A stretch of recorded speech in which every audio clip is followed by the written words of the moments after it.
This is Judge Joe Brown, and we're listening to We All Be News.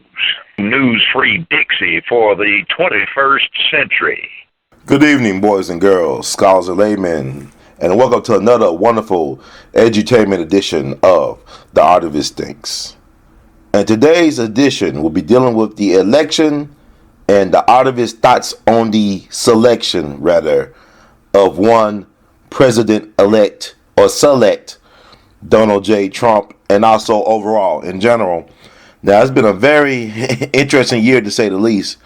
2016 is a year for the ages, but also I want to share my thoughts about what happened actually last week, exactly last week on selection night 2016. And all I gotta say right now is rumble, white man rumble. Once again, rumble, white man rumble. Trump shook up the world. The silent majority ain't silent no more. Once again, the silent majority ain't silent no more. The deplorables have spoken. The wasteful eaters have spoken. Flyover country, TKO the two coasts.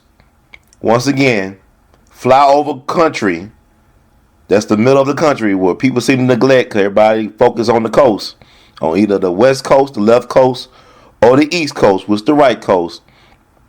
TKO all that. Hillary, as far as we know, had more popular votes. Some say about 1 million more popular votes than Donald J. Trump. But as we all know, the Electoral College has the final say. It seems like the number 270 is more important than millions and millions of votes. You got thousands in the streets who are protesting, but millions have voted. And you know, the protests are interesting because in some of the places where they are protesting, the results of the election are in the places where Hillary Rodham Clinton won, like Oregon, like California, like New York. But, you know, change is hard, change is painful, change has come, change has went. This is not going to be easy because the Electoral College votes on the approval of the current selected President-select Donald J. Trump on December 19th. And we all know a lot of things can happen between now and December 19th, as well as you know, between January 20th of 2017, when they swear in President-select Donald Trump. So a lot of things can happen. As we all know, 2016 the rhythm has changed. This is a different type of year. Now, this is the year that when the icons die, and when you should always expect the truly unexpected. It's one of those years, y'all.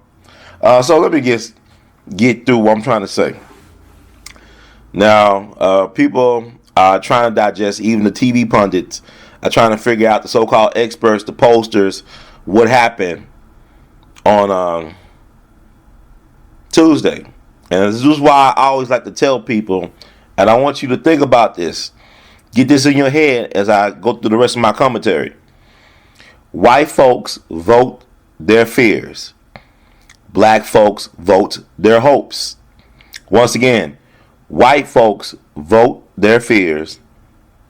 Black folks vote their hopes.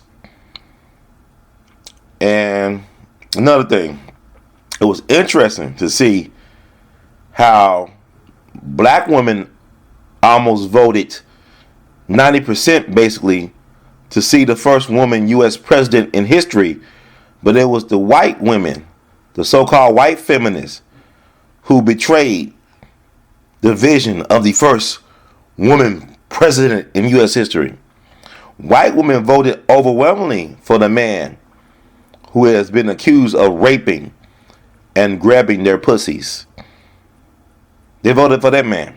So what did it tell you about white women and white racism and white supremacy? black women were trying to put gender before race, but white women chose race before gender in huge numbers.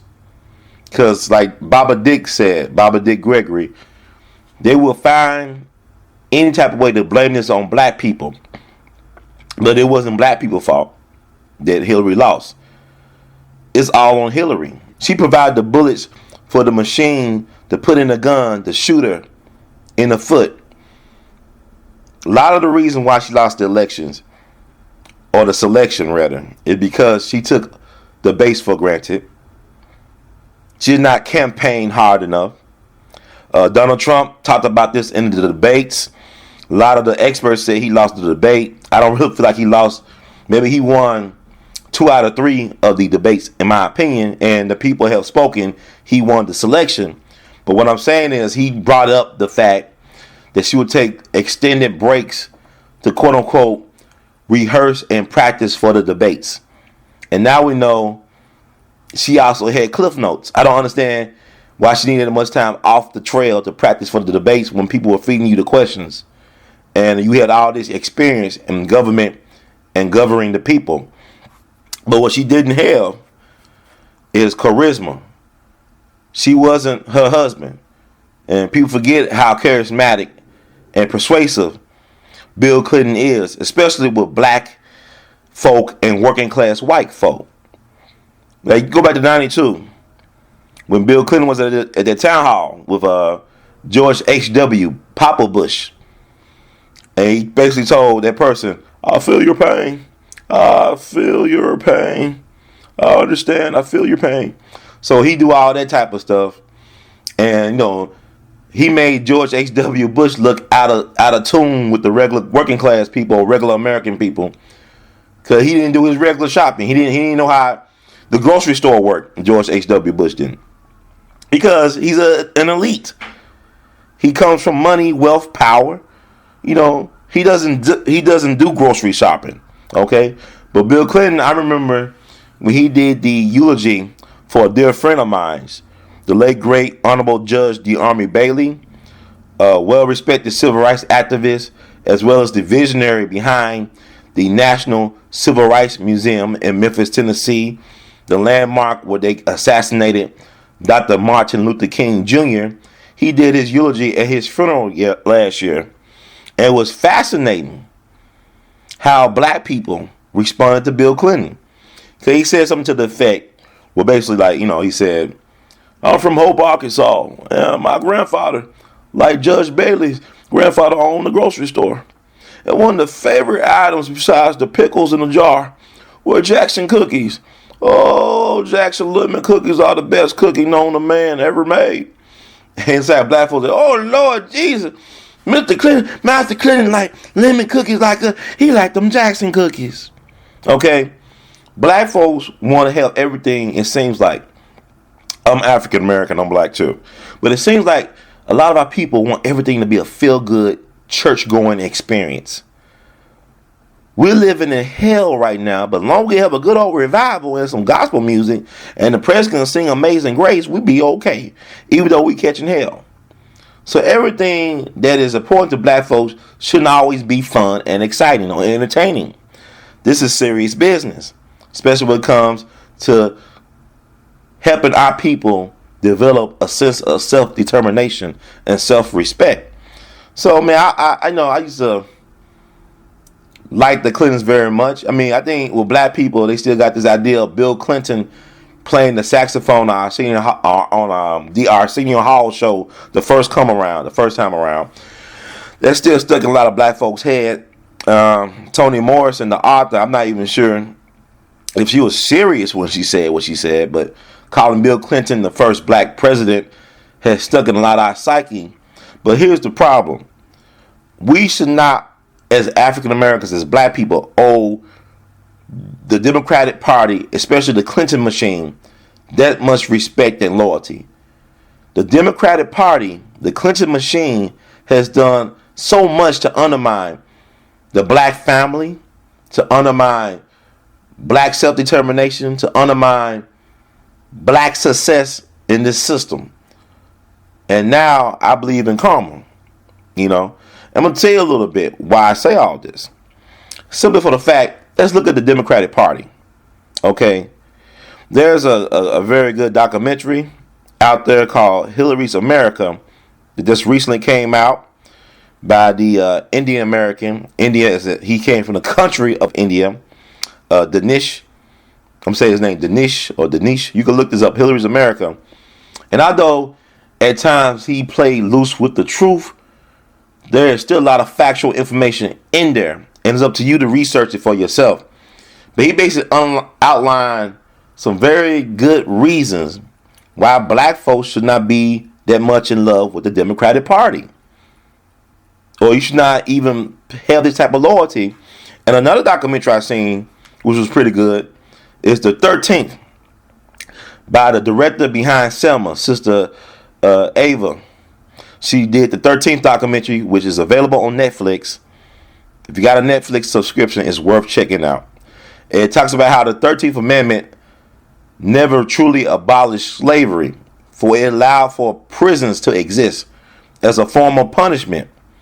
And it shows how this new Jim Crow, the private prison industry complex, was developed and how it was used as the way to disenfranchise the black vote, and also to undermine and destroy the black family unit.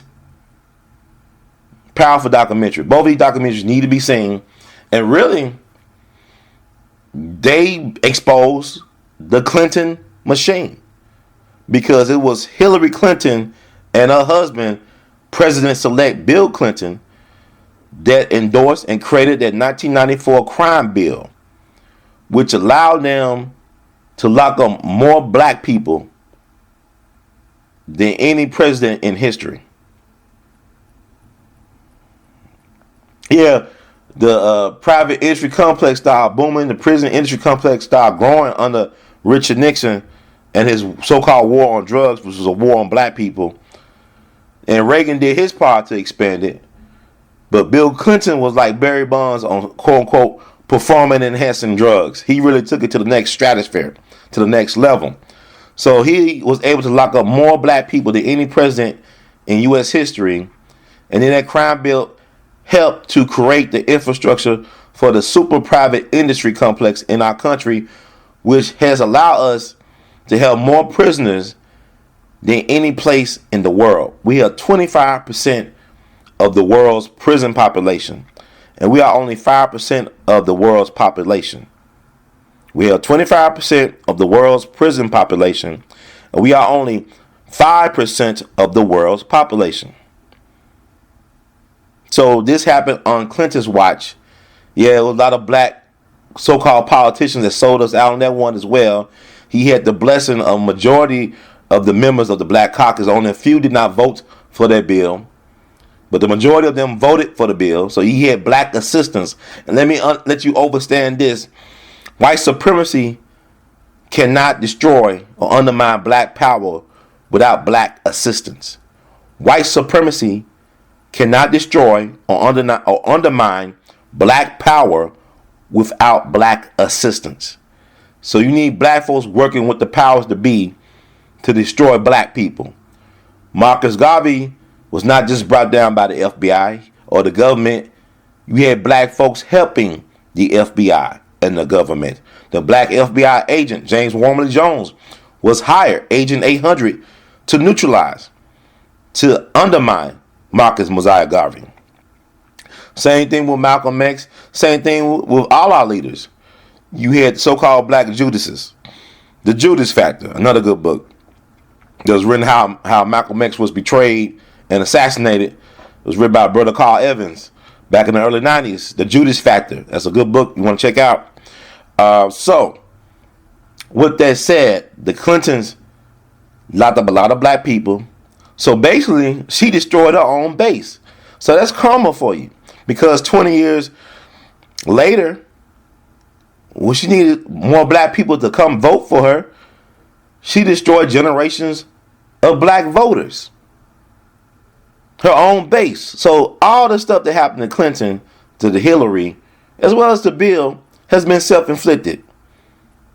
You can't blame James Comey Because if there was no private email server, there would have not been an investigation in the first place, let alone another investigation to pop up the weekend before the selection. That's Hillary. She created that private email server. Why? Well, you think about it. If you read the WikiLeaks and whatnot, that private email server probably was a way to keep track of all the bribes she received as Secretary of State as well as U.S. Senator via the Clinton Foundation. You didn't actually think that they were paying her hubby and herself. You didn't actually think that people were actually paying $750,000 for a 20-minute speech given by Bill Clinton, and it was just for a speaker fee. Those were bribes because his wife was a U.S. Senator from New York State and then became a U.S. Secretary of State. So she was able to represent the United States government to other world governments. So when they were giving money to the foundation, they were bribing the Clinton machine to do their bidding.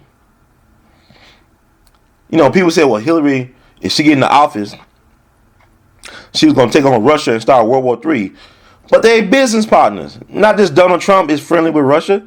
Hillary is also friendly with Russia. Look up, research how she was able to land that sweet uranium deal for Russia as Secretary of State. Google that up. Okay? So, let's get back to Hillary. Now, I read an article recently. We already told you that the white women betrayed the white feminist cause, but they really didn't because, in my opinion, white feminism, they're not trying to destroy the white man. Once again, white feminism is not trying to destroy the white man. They want the respect and the support of that white man. You got a lot of black feminists, so-called black feminists, don't even understand the history of women's suffrage or feminism in this country of America. They think that it's great to destroy the black man. Now, I'm not saying every feminist, they might, I'm not saying every black feminist, but a lot of them seem that their goal is to undermine the black man, is to emasculate and, the black man. But you look at the history of white feminism in America, their goal was never to undermine or destroy their man. They wanted to get access to power, and they wanted the respect and the blessing of the white man in order to do their thing. Who benefited mostly from affirmative action? That's a question you need to ask, because a lot of so-called white supremacists and racists will bring up that, affirmative action was a free ride. A free ride for who? If you start doing the research, which is available, the so-called minority group that benefited the most from affirmative action were white women. Once again, the so-called minority group that benefited the most from affirmative action were our white women. But who are they using to eliminate affirmative action in these so-called lawsuits before the Supreme Court? White women are being used to dismantle affirmative action in the courts. Research all this, y'all. I know a lot of y'all have a hard time, black and white, trusting a black man who's speaking some logic to you. But I'm giving you the facts. And facts and truth does not cater to anyone's preference. Once again, facts and truths, real truths, do not cater to anyone's preference or agenda. It is what it is. So to me, I look at white feminists being the white supremacist bottom bitch. White women are the white man's bottom bitch. A white man will pimp out his grandma and his mama to get what he wants. He'll pimp out his daughter. Look at all these black athletes going to these white power universities and colleges and whatnot, bringing in billions of dollars in revenue for the colleges and universities, and they end up hooking up with white women. I'm a Cowboys fan, and you see how Ezekiel Elliott, how they trying to mess with him, because they said allegedly that he hit or beat up on his white girlfriend. She sound white. She sound like a Becky. But what I'm saying is, the white man will pimp out his daughter, his mama, his grandma to get what he want. He would not even let his grandma or mama vote until 1920. Hell, he called himself giving black men the vote with the passage of the 14th Amendment. But he would not even, maybe that's a 15th Amendment, but the amendments don't mean a goddamn thing to black people because they're not enforced like they should be. It's just a suggestion. If a law is not enforced, it's just a suggestion. But I'm trying to tell you the mindset of the white man. He will pimp out his daughters and his mothers and his wives and his grandmothers to get what he want. Like Malcolm said so many years ago, the white man is the biggest pimp on the planet. Not Bishop Don Juan, not Snoop Dogg. The white man, white supremacy is the biggest pimp on the planet. Okay? So let's talk about why are black folks loyal to the Democratic Party. We should never be beholden to the Democratic Party. We should never be beholden to the Republican Party. It's politics. It's not popularity. Politics. Power is the ability to get things done. Black folks, as a rule, we do not ask for anything for our vote. Like Hillary, yeah, she could have probably won Michigan. If more black voters showed up in Flint and Detroit, yeah, she would have won Michigan. But look at Detroit. Look how black folks catching hell in Detroit. They turned out black folks wild in Detroit at one point. And look at this water situation in Flint. I went up to Flint, Michigan this past July. And I asked the city councilman, the outspoken brother up there, beautiful brother. And his interview is available at the WeAllBe TV official YouTube channel. I asked him about the water situation right after the 4th of July. He said that the water is not only fit to drink. It's not fit to drink. It's not fit to drink or wash even your car in. But he said, I still wash my car with the water. But the water is not even good enough to wash your car with. And think about right now, as we head into Thanksgiving, what do the people of Flint got to be thankful for when your own government has committed genocide against you by purposefully poisoning your water supply? What do they got to celebrate? People was all about Flint, just last December and January, but they still have not any type of clean water. You got a so-called black president, who can barely acknowledge his black shadow. You know what I'm saying? People thought, well, Barack this. I mean, look, black folks are catching hell on this president. It doesn't make a difference who's president if black folks keep on getting shot by the police on camera and nothing being done about it. Okay? When Hillary had the so-called concerned mothers of the movement up at the Democratic convention, I thought it was very distasteful. I thought it was wrong how these black women are being misled by this white feminist or by these white feminists. They are using your pain for their white gain. They are using black pain. They are exploiting black pain for white power gain. This is not sincere. Sandra Bland mom and Mike Brown's mom, I mean, yeah, they gave y'all, a payout, but it's not going to bring back Sandra Bland and Mike Brown and Trayvon. They not coming back. And then the money they used to pay with former slave owners and damn serial killers, mass rapists are on our money. That's coming like a mud. You using black folks' pain as blood sacrifices for your gain, Hillary. And now it's caught up with you. It's caught up with the white people. Game's over. And that's another thing. A lot of folks think they're white. They're not really white. If you're not a part of the 1%, if you don't own shit in this system, you just a nigga like everybody else. Like, look at the movie The Free State of Jones to figure that one out. That's a good movie with Matthew McConaughey, based on a true story about a white man from Mississippi who basically AWOL on the Confederate Army during the Civil War, and because he felt like I didn't want to die in a rich man's war. He was a poor white dude. He didn't have no slaves. He didn't own no cotton. So why should he die for white man gain, for rich white man's gains? And so basically organized a group of escaped African American slaves or enslaved Africans that escaped, as well as other white men who AWOL from the Confederacy, and they fought their own civil war against the Confederacy in Jones County in Mississippi. So that's a good move. I ain't gonna give it all away, but it's a good move to look at. But speaking of Civil War and whatnot, let's get back to the Democratic Party. I'm from Memphis, Tennessee. I'm broadcasting right now from Memphis, Tennessee. And on one of our busiest streets downtown in Union Avenue, there's an equestrian statue, a horse statue, of a Confederate Civil War general known as General Nathan Bedford Forrest. He is actually buried underneath that statue with the remains of his wife. They've been there since 1904 in that spot. They were disinterred from Elmwood Cemetery in Memphis. The original spot of his resting place was put there in 1904. And the equestrian statue, the horse statue with him on his likeness on horseback, was put there in 1905. And so, it was done by the sons and daughters of the Confederacy. They raised the money for that statue. I believe it was done in Italy, if I'm not mistaken. It was shipped here.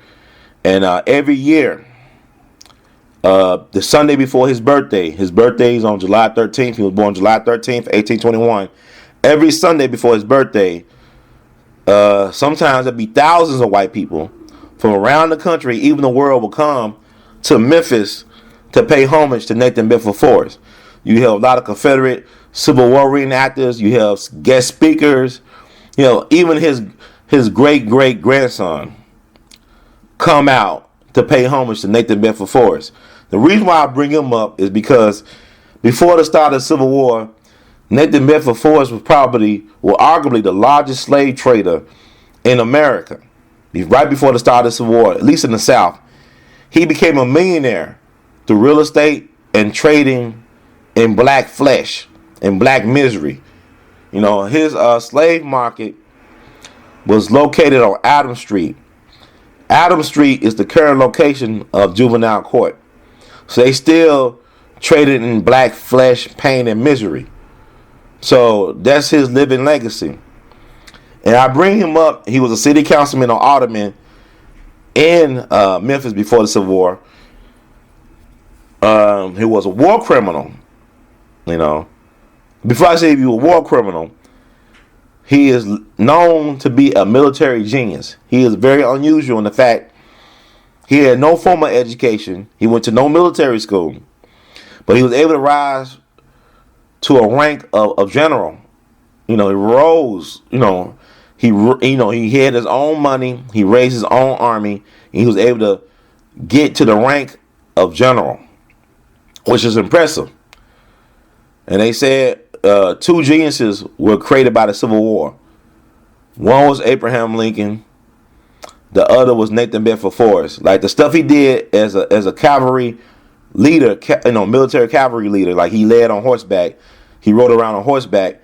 They still use that to this day. They study in military academies around the world his techniques as a cavalry man on horseback. They use it and apply it to tanks and other parts of military science. So he had an interesting background, an interesting man, but he was a war criminal because he led the Fort Pillow Massacre, which happened April 12th, 1864 in Henning, Tennessee, where Alex Haley of Roots and Autobiography of Malcolm X fame is from, in a place called Fort Pillow. Now, Fort Pillow today, when people think about Fort Pillow, Tennessee, they think about the penitentiary. They're thinking about the state penitentiary. This man, his legacy is tied closely to black pain at all levels, whether it be slavery or prison. Forrest's name is tied closely to that. But, I talk about the Fort Pillow Massacre because a lot of us are not aware of that. Americans in general are not aware about what happened with the Fort Pillow Massacre. It was investigated by the Congress at that time. So you got primary sources you can find online. But basically, Nathan Bedford Forrest told his Confederate soldiers that he was leading to take Fort Pillow, which was protected by black Union soldiers. He told them no quarter, meaning do not accept surrender from the black soldiers. Just kill them and massacre them. And what she did, hundreds of black Union soldiers were massacred, as well as black women and children. Once again, hundreds of black Union soldiers were massacred, as well as black women and children. A lot of these soldiers did try to surrender. Even them, a lot of them played dead because of all the atrocities that happened. And so you look all this up. You got primary sources online, but it was horrible. You had black people that were skinned alive, set on fire, was buried alive. Some of the wounded and dying, they were buried with their heads out, sticking out the ground. So at night, rodents and rats and possums could eat their faces, nod their faces. You had people that were thrown in piles of dead black bodies. They were still alive, and the only way they survived because they had to play dead. So all these stories are available, and white folks to this day have a hard time calling it a massacre or actually acknowledging that Nathan Bedford Forrest led the massacre.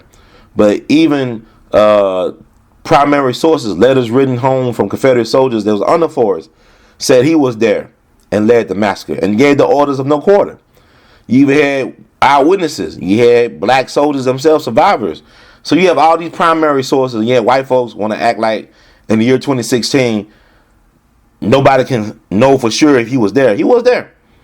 And he led that charge, okay? He was a war criminal, but he was never charged as a war criminal. But look at the primary sources. You could Google that up online. So, he was also the first Grand Wizard and a founding member of the Ku Klux Klan, the KKK, the white terrorist Christian organization. Not Islamic organization, but the white Christian terrorist organization known as the Ku Klux Klan. And he was the first leader, the Grand Wizard of the KKK. And also, I'll just say he was a Democrat. He was a proud Democrat. Nathan Bedford Forrest, the party that black folks loved, was a proud Democrat. He was actually a delegate at the 1868 Democratic Convention. And I just want people to know, like, who was the first Democratic president? Well, the first Democratic president was Andrew Jackson, another person with Tennessee ties, Old Hickory, Old Hellraiser, I call him. And he was the first Democratic president. He was a guy that initiated the Trail of Tears. Even another Tennessean, David Crockett, the famous frontiersman, he went against Andrew Jackson as it relates to the removal of Native Americans from their sacred ancestral lands. So he started the Trail of Tears so he could bring in more slaves, because he was a prominent slave owner himself. The Hermitage, which was located, I guess, outside or near Nashville, he had his own plantation where he used to bed a lot of black women against their will because they were property. They were commodities, because black folks was not considered full human beings by the Constitution. We were just 3/5, and we're just commodity and property that were owned by white men. But also, he was known for giving all white men, rich or poor, the vote. So he was a populist in his own right. But he gave the voting franchise to all white men, regardless of their economic status. So I guess he did something. And also, he took on the banksters in his time. They tried to assassinate him even in the White House. But look at what he did. He was a genocidal maniac. And yet he is celebrated. He is on our $20 bill. Now they got Harriet Tubman going to be on there with him. A slave and a slave owner. But I'm saying this system is crazy, because you talk about Bill Cosby or Nate Parker or whoever, but yet you celebrate the mass serial rapist and murderer known as Christopher Columbus. You love him, but you hate Bill Cosby. If you really think about it, a lot of accusations against Bill Cosby got to be called into question. But my understanding, they will have the Bill Cosby show back on air in December. Why not? You got Roman Polanski movies and Woody Allen and now these pedophiles and sexual degenerates out there still making a living. Their legendary status is still intact, and they're protected by the white power system. I don't know if y'all have noticed this, but this white supremacist white power system loves to protect white pedophiles and sexual degenerates, especially with money and power. So I hope y'all understand that the KKK was the creation of the Democratic Party. And the leader of the KKK was a proud Democrat, Nathan Bedford Forrest. If you remember Forrest Gump, you recall that scene where he said, I was named after my ancestor. His name was Forrest. Fought at the Battle of Selma. Okay, that's who he's talking about. And also the 40 Acres and the Mule. You know, our black people, our ancestors, if you're African American black, they were given 40 acres and a mule. But it was Abraham Lincoln's former vice president who became president after his assassination. Another Tennessean named Andrew Johnson, who was a Democrat, who took back black folks 40 acres and a mule. So another Democrat did us in. Andrew Johnson, he took back black folks 40 acres and a mule. Okay? Look all this up. Take a look. It's online or in a book still. Okay? Like reading Rainbow. So I'm trying to give y'all some breadcrumbs. Okay? Woodrow Wilson. Black folks voted for him in droves. They thought he was the next coming of Lincoln. Woodrow Wilson from Virginia. Former governor of New Jersey. Former president of Princeton University. One of our so-called most academically accomplished presidents. Very well educated from Virginia. Son of Virginia. Got all these black votes, for him to become president in 1912. Was a Democrat who resegregated Washington, D.C. He put Jim Crow back in D.C. for decades because of what he did. He resegregated the federal government. Woodrow Wilson, the Democrat. And also, he was a college classmate of Thomas Nixon. Thomas Nixon from North Carolina, from Shelby, North Carolina, who wrote the book The Klansman. He wrote the novel The Klansman, which was the inspiration for D.W.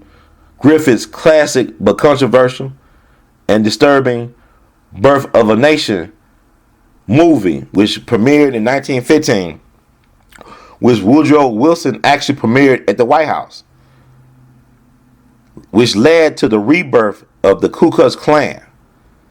To paraphrase Woodrow Wilson, it's like he said it was like writing history with lightning. He thought it was very historically accurate that it painted the Klan a very heroic image. This led to the rebirth of the Klan, 1915 in Stone Mountain, Georgia, where they got a Confederate memorial to this day. The same person that did the Confederate memorial in Stone Mountain, Georgia, is also the same person who did Mount Rushmore, and he was a Klansman. Look all that up. He was a Klansman. The guy who did the Stone Mountain Confederate memorial is the same person that did Mount Rushmore, and he was a proud member of the Ku Klux Klan. So Woodrow Wilson, a Democrat that black folks voted in droves for, brought back resegregation in Washington, D.C. And black folks were getting lynched like a day, every day, day and a half in this country at this time. America.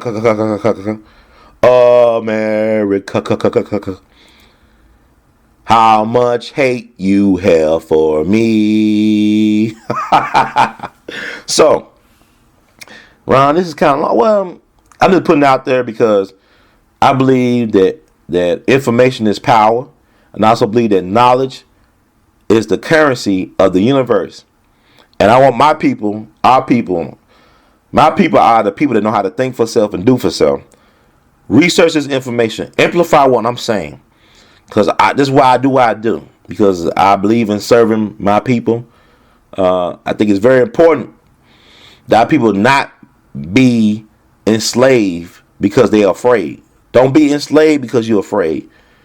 Get off that plantation matrix and get liberated by any means necessary. So what else damage the Democrats have done to us? Well, let's speed it up to 1956 when Democrats in the House and Senate brought up the Southern Manifesto. This came out in 1956. You had 101 politicians On the Hill, 99 Democrats and 2 Republicans signed the Southern Manifesto. And the Southern Manifesto was a response to Brown v. Board, the Brown v. Board of Education decision, and any efforts to integrate America, to dismantle Jim Crow. These were the politicians who were against black folks having access or equal rights. So very prominent Democrat and leaders signed this manifesto. Only 3 Democratic senators did not sign the Southern Manifesto. 2 were from Tennessee. Senator Estes Kefauver, Senator Al Gore Sr., the father of Al Gore, who ran for president in 2000, and Lyndon Baines Johnson. U.S. Senator Lyndon B. Johnson, future president of the United States. These were the only 3 Democrats in the Senate who did not sign this bill, or this manifesto, excuse me. Look that up. And also, it was the Democrats who tried to obstruct the passage of the 1964 Civil Rights Bill. The only reason it passed was because the Republicans voted for it in the House and Senate. The Democrats tried to undermine that bill while they had a Democratic president, Lyndon B. Johnson. Think about what I'm telling you. Research this. Stop taking all this. People forget it was the Republicans, the radical Republicans, that wanted to give black folks the 40 acres and a mule. See, they all in the same game. They switch sides. Think about some of the worst race riots in history were caused by Democrats. Think about what happened in Wilmington, North Carolina, November 10th, 1898. The Wilmington race riot. We know about Tulsa, Oklahoma. A lot of us know about Tulsa, Oklahoma. A lot of us know about Rosewood and East St. Louis and all this stuff. But a lot of us don't know about Wilmington, North Carolina, because what happened in Wilmington, North Carolina in 1898 set the blueprint for what was to come in the 20th century in terms of Jim Crow and the treatment of black people and civil rights. You had the out of power Democratic Party lead a successful insurrection. This is right after the Civil War. Civil War happened a couple of decades earlier, but they led a successful insurrection against the black-white coalition in power. You had Wilmington at one point was North Carolina's largest city. It had the largest black population in the state in terms of city. It was its largest city, majority black population. You had black and whites in politics working together. You had black folks that own thriving businesses, that own acres of land, that were working together and being really truly progressive. But you had the out of power Democrats that didn't like that. So they led an insurrection. They basically took over the government, ran all the black folks and the sympathetic white folks out of town, and killed a lot of people. You can never trust the official state numbers, because if they say they killed 60 people, they probably killed like 600 or 1,000 people. You know what I'm saying? They said like 15 or 60 people were killed. That really means we killed about 600 to 1,000 people, or maybe 600 to 1,500 people. So people left their land and their businesses behind. The first thing the white supremacists did, one of the first things they did, was to burn down and destroy the newspaper record, the Daily Record, or the Daily Recorder, something like that. They were owned by 2 black men, the Manley brothers. I believe the name was Manley brothers. I think their last name was Manley brothers. Look all this up, the Wilmington race riot of 1898. They destroyed the media. White power always overstood the power of the media. Malcolm X told us that the media is the most powerful entity on the planet because it influences and controls the minds of the masses. The media is the most powerful entity on the planet because it influences and controls the minds of the masses. So they burned down a black-owned newspaper media outlet. And them brothers they never came back to Wilmington. I don't know about North Carolina. But like in Memphis, white folks burned down Ida B. Wells Barnett office just several years earlier and ran out the South. Luckily, she was not in town when that happened. They could have lynched her. And also in Wilmington, another note, David Walker who wrote The Appeal to the Colored Citizens of the World, who died under mysterious circumstances up in Boston in 1830. He's from Wilmington. He wrote The Appeal, probably one of the most powerful pieces of literature ever written in American history. It's right up there with anything Thomas Paine wrote. And a lot of white folks were scared. You had people throughout the South. They had put out a contract on David Walker's life. A lot of folks could not believe that a black man actually wrote the literature. And you can find his whole manifesto online. David Walker's Appeal to the Colored Citizens of the World. You get out your library. Most likely it has not been checked out your library. Probably been, last time been checked out probably was in the 1970s if you look at your local library. But it's online and it's worth a read. Maybe about 76 pages. But it's powerful. Like powerful language. It's powerful. You know, not passive, but it's powerful. It scared a lot of white folks in power. You know, because you had black sailors bringing the information. Black and white sailors were used as the distributors for the appeal. And they brought it into towns through the harbor. And it was spread throughout the South. You had governors in Georgia, North Carolina, and Virginia, all over the place. They were afraid. I mean, this is one of the reasons why they outlawed reading, teaching slaves how to read and write, because of the appeal. Nat Turner probably did read the appeal because he had this insurrection the next year, 1831, after the death of David Walker. And it's also note that David Walker's son became the first African American black to hold a political office in the state legislature. So his son ended up becoming the first African American to hold a political office in Massachusetts state legislature. That's a powerful legacy, but they say he's from Wilmington. And also Michael Jordan, he grew up in Wilmington. So you get an idea about what type of person or what type of environment creates a Michael Jordan. He's from Wilmington. He was born in Brooklyn, but his daddy brought the family back to North Carolina, his home state, to raise them. So he was raised in Wilmington, North Carolina.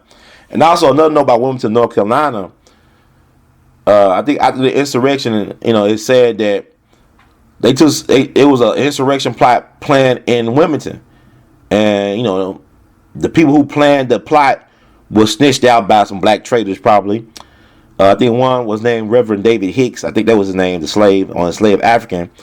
They were hanged, their heads cut off, and put on sticks near Cape Fear. That movie Cape Fear, you know, the movie, and then Robert De Niro, but Robert Meacham was in the original Cape Fear, and then Robert De Niro did the remake. That was the Cape Fear they're talking about.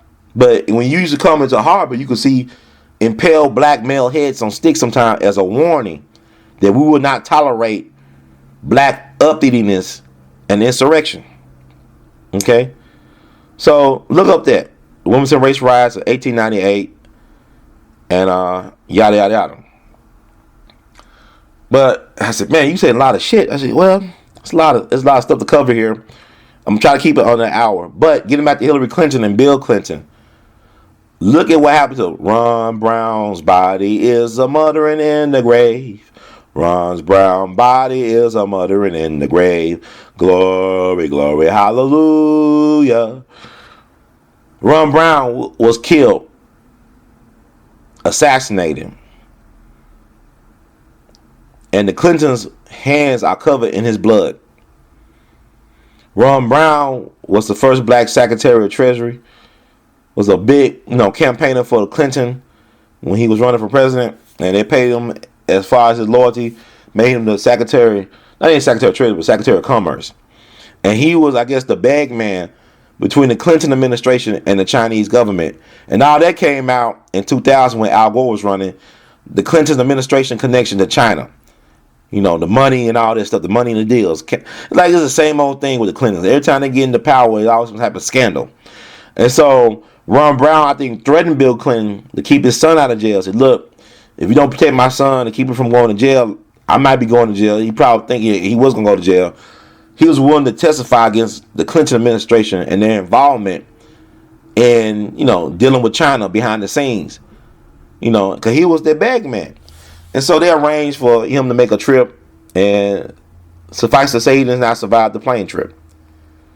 And like Dick Gregory said, he was given the photos by the folks who did the autopsy on Ron Brown, and shows a bullet wound in the top of his head.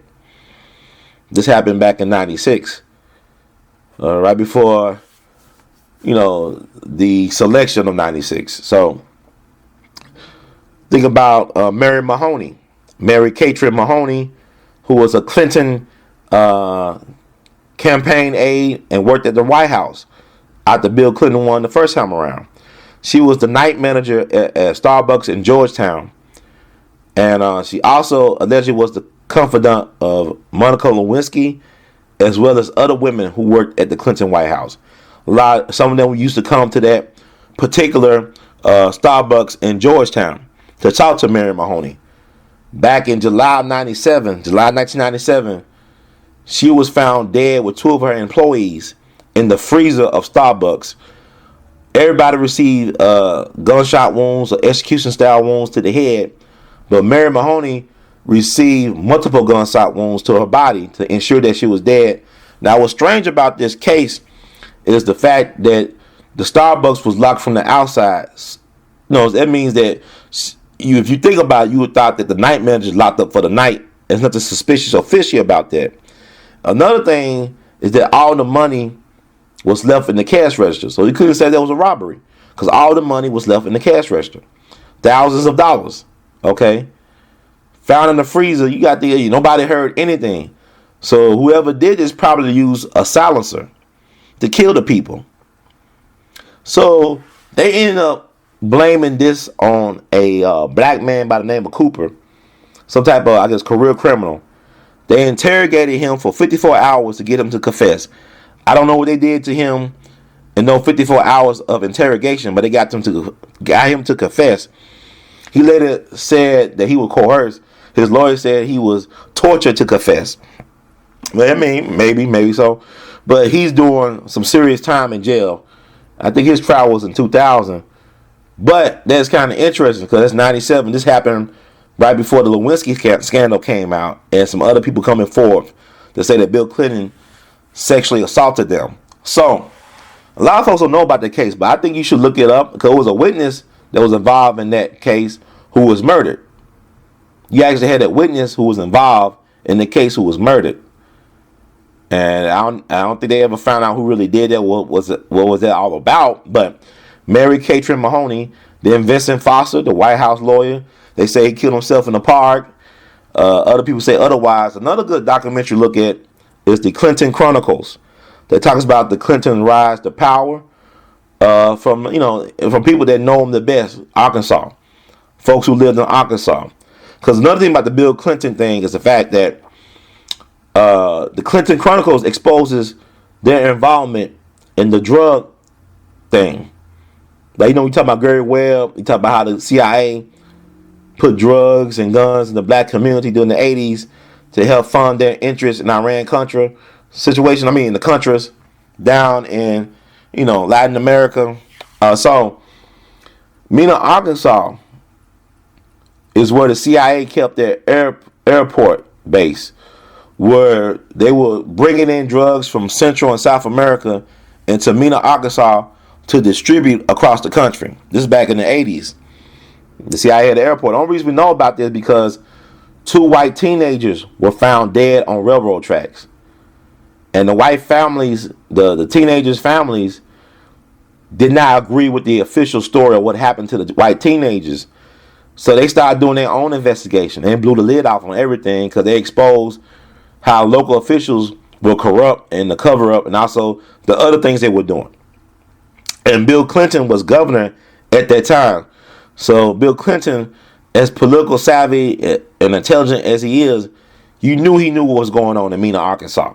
Okay? And so that blew the lid off on everything. It was a pilot that worked for the CIA named Barry Seal. He was one of the pilots that were bringing in the drugs from Latin America, from South Central America to Mena, Arkansas. And he was, I believe, in the witness program, and he was assassinated outside a laundromat in Baton Rouge, Louisiana. They did a movie about him, and I believe Dennis Hopper was in the movie along with somebody else. The HBO did. It may have came out in early 90s or late 80s about Barry Seal. But look up Clinton Chronicles. The Clinton Chronicles It's online. You can YouTube it. That's another interesting documentary you might want to find out. And also, Bill Clinton. He's from Hot Springs, Hope, Arkansas. Hot Springs, Arkansas, and back in the day used to be a retreat, a getaway spot for some of the top gangsters in the country. People like Al Capone, Meyer Lansky, Lucky Luciano used to come to Hot Springs to gamble and to also take advantage of the water.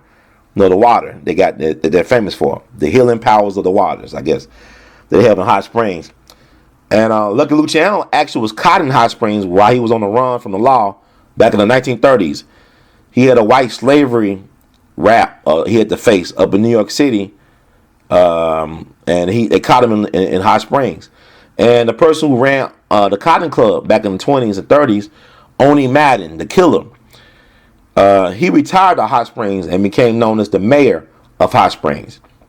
So Bill Clinton, I knew probably was very much aware of Oni Madden because he was down there at the time he was growing up. So that's the type of environment that gives you a Bill Clinton, if you want to think about it. Then look at Hillary Clinton. Hillary Clinton was from a well upper middle class family in Chicago, or outside Chicago, whatever you want to call it. Her mentor was a quote unquote community organizer and labor leader in his own right, I guess, Saul Alinsky. Now they all trying to tie Barack Obama to Saul Alinsky, but by the time Barack came to Chicago, Saul Alinsky was dead. But when Hillary was growing up in Chicago, her family were proud Republicans. She was a Barry Goldwater girl, which is about like almost being like a Donald Trumpster or a Trumpette, whatever they call themselves, the people.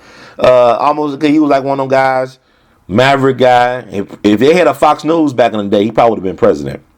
But Saul Alinsky convinced her to become a Democrat, and Saul Alinsky was her mentor, her personal mentor. Saul Alinsky's mentor was Frank Nitti, who headed the Chicago outfit, the Al Capone mob. That was his personal mentor. He also worked for the mob. So Hillary is a female gangster in pantsuit, as far as I'm concerned. She's a part of that, mob machine, that mob thing up in Chicago. She come from Gangster City, the city with big shoulders. So her mentor was Saul Alinsky. Look him up. Okay. So I could really go on and on, but I gave y'all some books and documentaries to look up and to find the truth for yourself. Like Malcolm said, there's no difference between the Democrats and the Republicans. They're both members of the canine family, but the only difference is their approach. Democrats are foxes, Republicans are wolves. Wolves show their teeth when they approach you. Foxes hide their teeth when they approach you. So who's really the trickster on that one? And also, Saturday Night Live, the Dave Chappelle monologue, I thought was very brilliant. The opening monologue. What people don't understand about Dave Chappelle, he comes from a family of educators. His mom was actually involved with Prime Minister Patrice Lumumba of the Congo. He actually was working with her to develop education curriculum for his country. That's Dave Chappelle's mom. That's who he is. He's not just an entertainer, he's an educator. That's his family. So that's incredible. But he said something about a black person being invited to eat at the White House by Roosevelt. And the Roosevelt he was talking about was Teddy Roosevelt.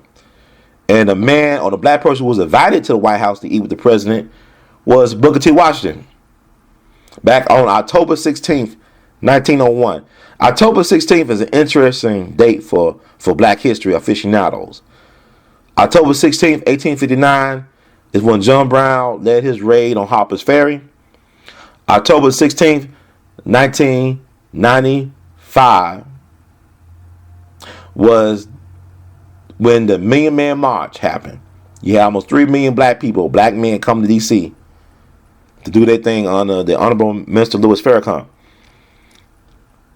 And I want to say it was either October 15th or October 16th, 1966, that the Black Panther Party for Self-Defense was founded by Huey Newton, Bobby Seale, and a small group of their comrades, Bobby Hutton. And so, I thought it was interesting because the white lash was real. Like Van Jones talked about the white lash and he got criticized for it. It's very much real. Because once again, white folks vote their fears and black folks vote their hopes. And Teddy Roosevelt was an interesting dude. He was a Republican. He was from the North. But he had two uncles who was Confederates. And they had to leave the country. And they used to sneak over after the war to visit with his family. So he was very fond of his uncles who were Confederates, who had to leave the country. I believe they lived in England for a long time. But, I mean, Teddy Roosevelt was very complex. He was a white supremacist. He was a racist. But also, that's an interesting guy. I don't get too much into it, but I just want to talk about what happened at the White House when he invited Booker T. Washington to the White House for dinner. And it was like a really, this great white lash. You got to think about it. You know, you had black folks getting lynched every day and a half in America. And you have this black man who just 6 years after the death of Frederick Douglass, he is the black leader of America, Booker T. Washington. He took over for Frederick Douglass as being the black leader of America. And the white folks could not get over themselves for the fact that, hey, if you invite this black man to dinner, that means you okay with this black man screwing and marrying your daughter, Teddy. What the hell wrong with you? Because really, by inviting Booker T. Washington to dinner, he's trying to show that he was an equal. You only invite your equals to the table. Everybody else just servants. But he saw Booker T. Washington as an equal. And Booker T. Washington was very impressive because in 1895, the Great Compromise speech he did, put him on the map. He basically took Tuskegee and made it into a force to be reckoned with. He built the Tuskegee machine literally brick by brick. And very impressive. But white folks lost their mind for decades after that. And I want to show what the white folks published in their newspaper. This poem that was inspired by the Booker T. Washington incident at the White House. I'm going to call it incident because white folks saw it as very infamous for decades to come. Even the Republicans decades later try to spin it like it was just a lunch so it would be less hurtful and less painful. White folks don't care about the truth. They don't care about the facts. All they care about is getting what they want to get by any means necessary. So I want to read this poem that they put in the newspapers about the visit. And this is what I want you to know what you're dealing with, black people. Why you don't owe nobody no loyalty that we have given the Democrats, especially, but either party or any party. We owe it to ourselves to do what's best for black folks first and foremost. The poem was called Niggers in the White House. White folks wrote this after it happened, the incident at the White House with Theodore Roosevelt and Booker T. Washington having dinner together. And I got to read this. This is just, show them how they really think about black people and about race relations. It says, Niggers in the White House, 6 months hence. Things at the White House, looking mighty curious. Niggas running everything, white people furious. Niggas on the front porch, niggas on the gable. Niggas in the dining room, niggas at the table. Niggas in the sitting room, making all the talk. Niggas in the ballroom, doing cakewalk. Niggas in the East Room, make a mighty throng. Niggas in the music room, singing coon songs. Niggas in the hallway, taking off their raps. Niggas in the billiard room, shooting games of craps. Niggas in the storeroom, packing away their plunder. Niggas in the bedroom, snoring like thunder. Not a room in the White House without a nigga mini. Baby in the nursery, a nigga pickaninny. Niggas on the stairway with very much satiety. Niggas in the blue room, a symbol for society. Niggas in the front yard, niggas in the back, niggas in the omnibus, and niggas come in hack. On they go to Washington with a mighty rush. 40,000 niggas getting in the push. There's trouble in the White House, more than you can tell. Yelling like wild man, niggas raising hell. I see a way to settle it, just as clear as water. Let Mr. Booker Washington marry Teddy's daughter. Or if this does not overflow Teddy's cup of joy, then let Miss Dinah Washington marry Teddy's boy. But everything is settled. Roosevelt is dead. Niggas in the White House cut off Teddy's head. And it said Unchained Poet and Democratic leader Misery or Missouri. I call it Misery. And Bill Tillman, the U.S. Senator from South Carolina, if there was any true white supremacist who wasn't afraid to show their true colors, it was U.S. Senator Ben Tillman, who endorsed lynching and killing black people. And he said about the incident, the incident with the Theodore Roosevelt, Booker T. Washington dinner. He said this: the action of President Roosevelt in entertaining that nigga will necessitate our killing 1,000 niggas in the South before they learn their place again. Basically, Ben Tillman was a Klansman, a red shirt from South Carolina, who was the governor of South Carolina, and also, I believe, a founding member of what is now known as Clemson University. Clemson University. They also got a Tillman Hall named in his honor, which is very much controversial. Just like Nathan Bedford Forrest is very much of a controversy for us folks in Tennessee, at least us black people. Tillman Hall and the legacy of Ben Tillman is also a controversy in South Carolina. So that's what he had to say about the dinner. And also Ben Tillman in his day was labeled somewhat of a populist for white people. Sounds familiar? So, yeah, the white folks thought about a black man sitting down with the white man in the nation's house. And, have too much of anything change. And also you got to think about Donald Trump. He ran a Fox News campaign. He ran a Fox News campaign. One of his advisors that they don't talk about was Roger Ailes, the guy who created Fox News, who recently lost his job. They built Cosby, Roger Ailes, but yet the guy that he championed for got in regardless. But it's because of Fox News that Donald Trump is president. Break down how his campaign worked. When people think about Fox News, a lot of people think that Fox News, it offends a lot of people, but they got a strong base. Who is Fox News' base? Who is Donald Trump's base? Okay, think about that. And that's something you could digest on your own. But Roger Ailes was a guy who was in Donald's ear. And people talk about Steve Bannon, who was appointed to Donald's cabinet. A lot of controversy about him. They're trying to label him a white nationalist. He ran the Breitbart News website, a very popular website created and founded by Andrew Breitbart, whatever how you say his name, who passed away under questionable circumstances in 2012. They say he died of a heart attack. Who knows? But he was the one that caused that sister in the Department of Agriculture to lose her job because they edited her NAACP speech. Made like she hated white people, which she doesn't. So I guess what Donald Trump doing in terms of his campaign and the media thing will make Joseph Goebbels blush. It's like his wet dream. It's like Lee Atwater's wet dream.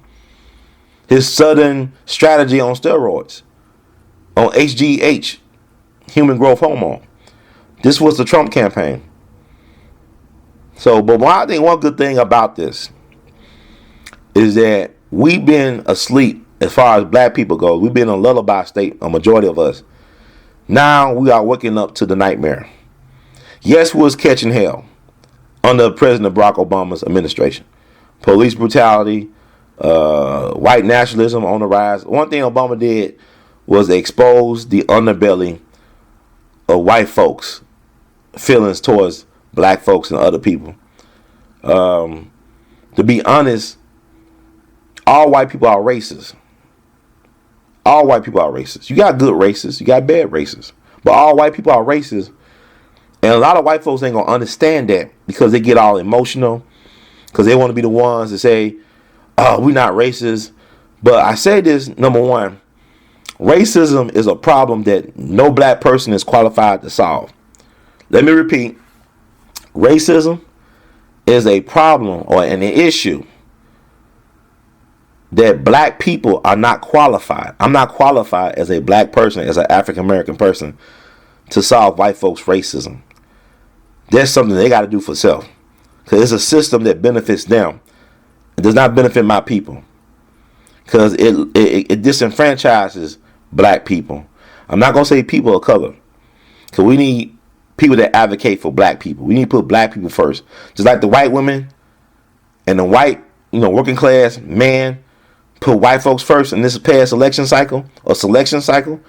Black folks must stop thinking we need allies when we got nothing but frenemies.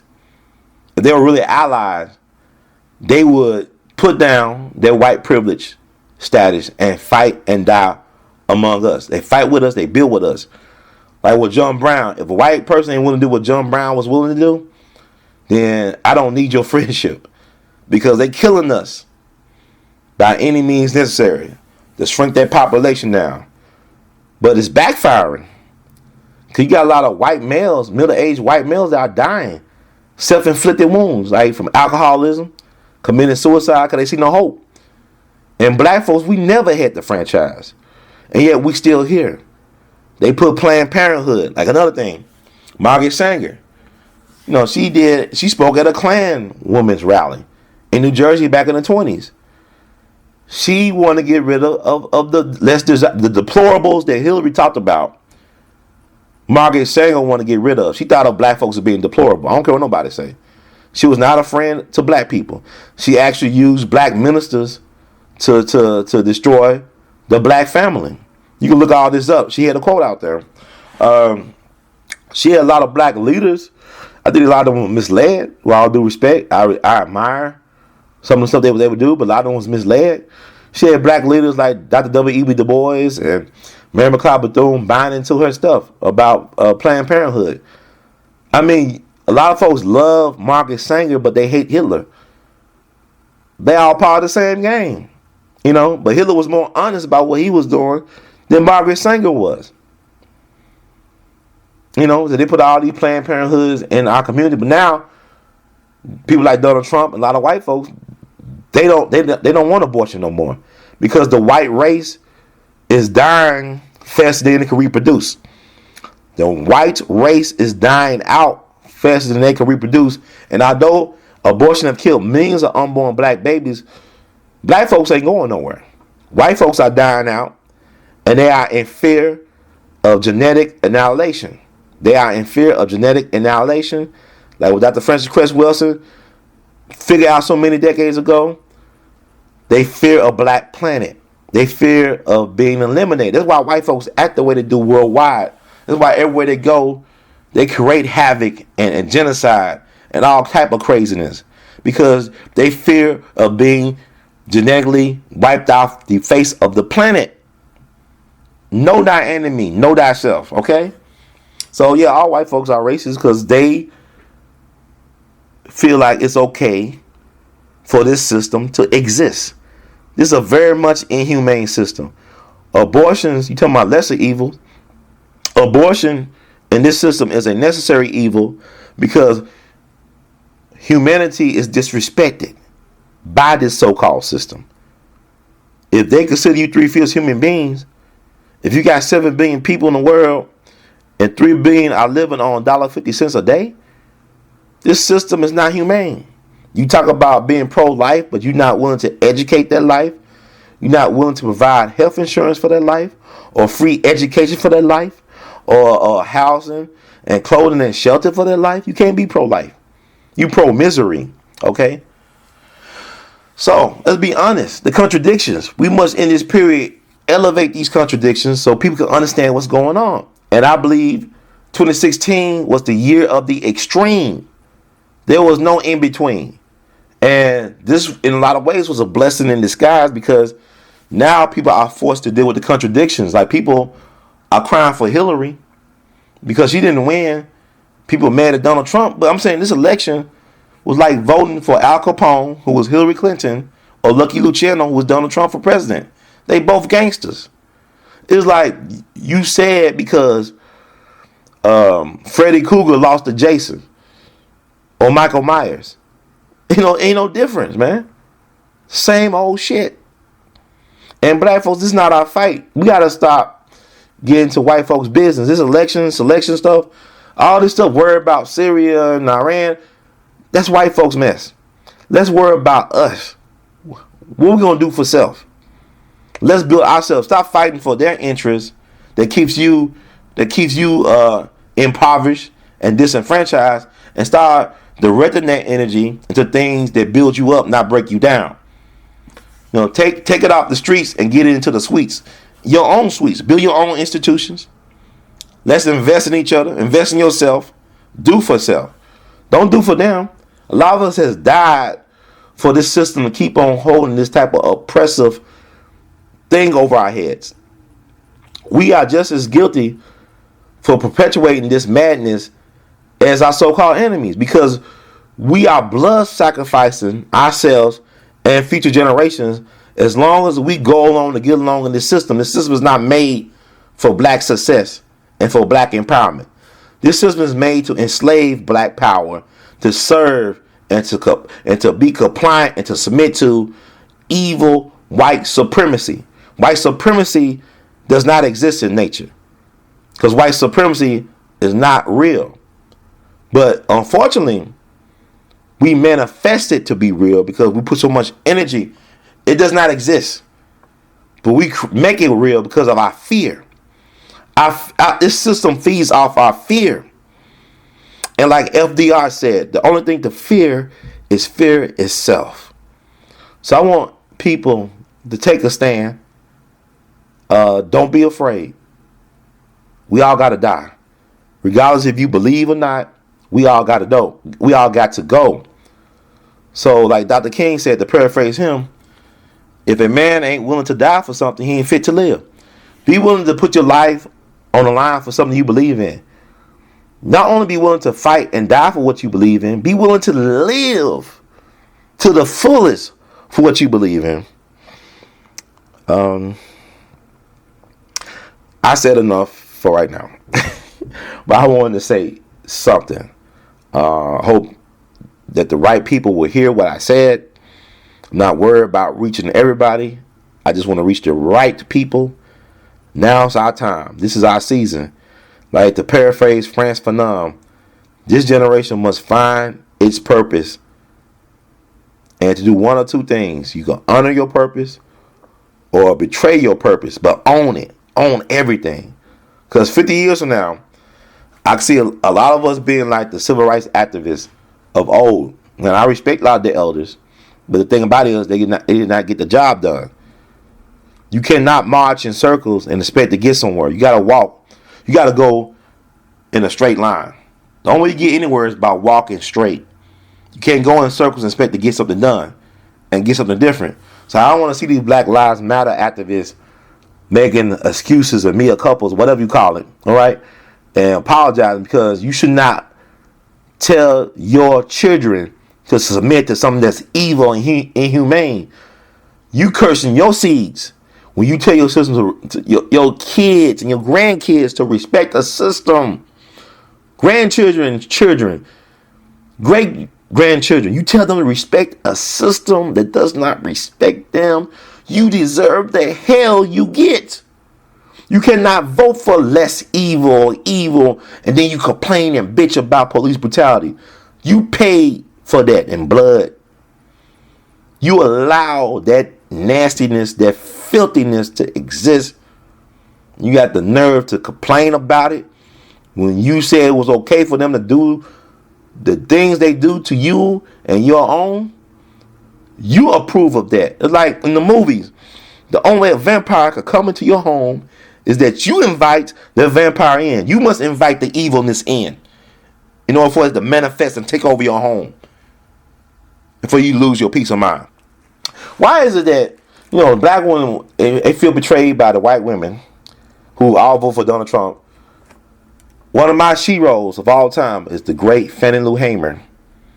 Fannie Lou Hamer, who was a leader of the Mississippi Freedom Movement, who was one of the founding members of the Mississippi Freedom Democratic Party, who confronted the Democratic Party during the Democratic Convention of '64 in Atlantic City for allowing a racist Mississippi Democratic delegation to be seated without any type of real representation of the people that live in Mississippi. Did not know she could vote until she was in her 40s. Lived on a plantation all her life. Was sterilized against her will by her so-called medical doctor. Because she wanted to help kids. Then she found out after he did it. What he did without her consent.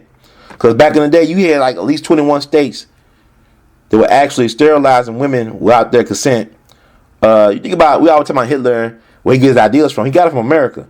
Eugenics was created at the University of Virginia and places like that around the country. And that's another, whatever. Who founded the University of Virginia was Thomas Jefferson, another celebrated mass rapist that we tend to look the other way on. We love him. Bill Cosby, we don't know what hell happened. We just, okay. But Fannie Lou Hamer realized what the white feminist was doing to the movement. She didn't have no PhD, but she could tell what they were trying to do. They were trying to co-opt the movement and divide and conquer the black family. The white feminist, he said, no, it's the black family. He said, we must stick together if we're going to achieve real black liberation. The black man, woman, and child must be together in the fight. When we was the strongest in the movement, in the civil rights movement, we were in the black man, woman, and child. The real trinity was together. Research the Montgomery bus boycott movement, and you understand what I was talking about. I talk about it all the time. You listen to my shows. But, she figured it out. And she wasn't going for the okie doke. But yeah, you got all these educated black women. Black women are some of the most educated, if not the most educated people in America in terms of degrees and going to school. But yet, it's not about book sense in the end. It's about street sense. It's about it's about woman intuition. See, this system teaches folks not to trust themselves, not to develop their critical thinking, to dumb them down to their senses. That's how they control us. So we got to get back to what Fannie Lou Hamer figured out. We got to get back to cause them spirits of them powerful ancestors like her. And get on the right side of history and really be in the fight for our lives and not cry and bitch and complain about one master not winning over another master. You know what I'm saying? So, with that said, please spread the word. Support the We All Be movement because we believe in y'all. And please, for the love of God, people, We All Be is a very powerful platform because people believe in it. They support it by any means necessary. Please share the channel that you found this information. Don't take the stuff and re-upload it to your site. I want to encourage people to come original, be authentic. Because I had to suffer. You don't know what the stuff I go through to bring you all anything. I'm not complaining, but I'm a soldier. I know I'm fighting in America's longest running war, and I'm planning to win. And I want y'all to believe in yourself and believe in what I'm doing. Support what we're doing. Feel free to donate. Feel free to share this with your friends in terms of let them know about where you get all this information from. We All Be TV.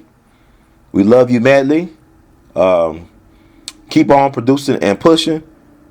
And if you receive this, if this is talking to you, that means you are a member of the resistance. If you really feeling what I'm saying, anything on what I'm saying, that means you are a member of the resistance.